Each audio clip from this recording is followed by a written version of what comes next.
If we don't have free speech, then we just don't have a free country. It's as simple as that.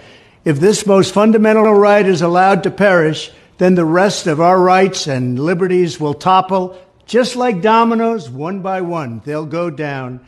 That's why today I'm announcing my plan to shatter the left-wing censorship regime and to reclaim the right to free speech for all Americans.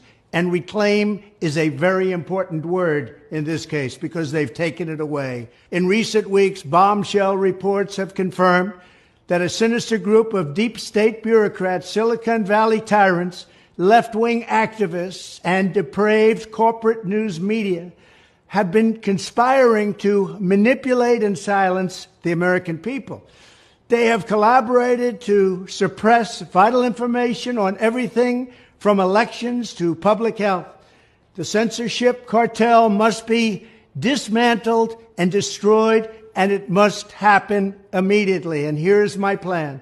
First, within hours of my inauguration, I will sign an executive order banning any federal department or agency from colluding with any organization, business, or person to censor, limit, categorize, or impede the lawful speech of American citizens. I will then ban federal money from being used to label domestic speech as mis- or disinformation. And I will begin the process of identifying and firing every federal bureaucrat who has engaged in domestic censorship, directly or indirectly, whether they are the Department of Homeland Security, the Department of Health, Human Services, the FBI, the DOJ, no matter who they are. Second, I will order the Department of Justice to investigate all parties involved in the new online censorship regime, which is absolutely destructive and terrible, and to aggressively prosecute any and all crimes identified. These include possible violations of federal civil rights law, campaign finance laws, federal election law, securities law, and antitrust laws, the Hatch Act, and a host of other potential criminal, civil, regulatory, and constitutional offenses. To assist in these efforts, I am urging House Republicans to immediately send preservation letters, and we have to do this right now, to the Biden administration, the Biden campaign, and every Silicon Valley tech giant, ordering them not to destroy evidence of censorship. Third, upon my inauguration as president, I will ask Congress to send a bill to my desk revising Section 230 to get big online platforms out of censorship business. From now on, digital platforms should only qualify for immunity protection under Section 230 if they meet high standards of neutrality, transparency, fairness, and non-discrimination. We should require these platforms to increase their efforts to take down unlawful content such as child exploitation and promoting terrorism, while dramatically curtailing their power to arbitrarily restrict lawful speech. Fourth, we need to break up the entire toxic censorship industry that has arisen under the false guise of tackling so-called mis- and disinformation.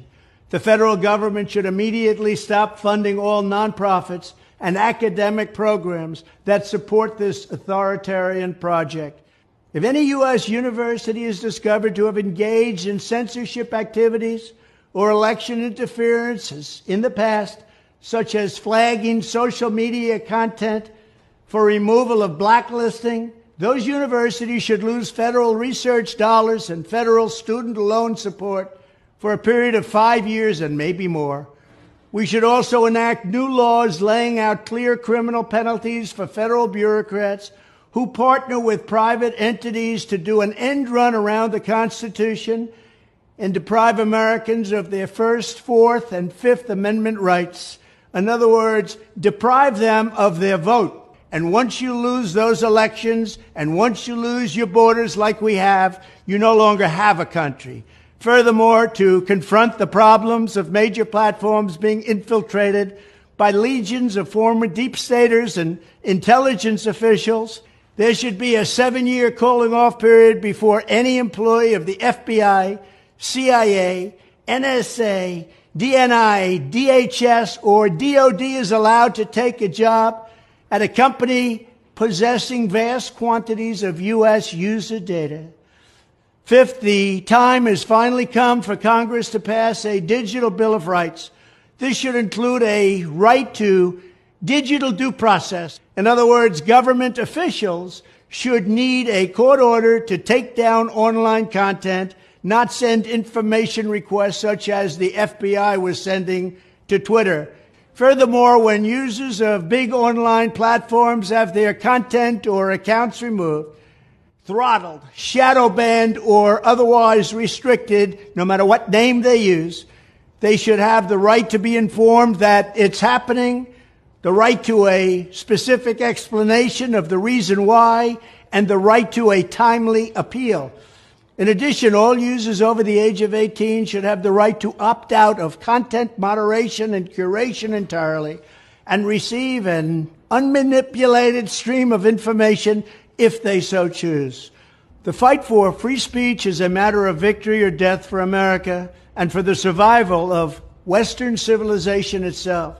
When I am president, this whole rotten system of censorship and information control will be ripped out of the system at large. There won't be anything left. By restoring free speech, we'll begin to reclaim our democracy and save our nation. Thank you, and God bless America.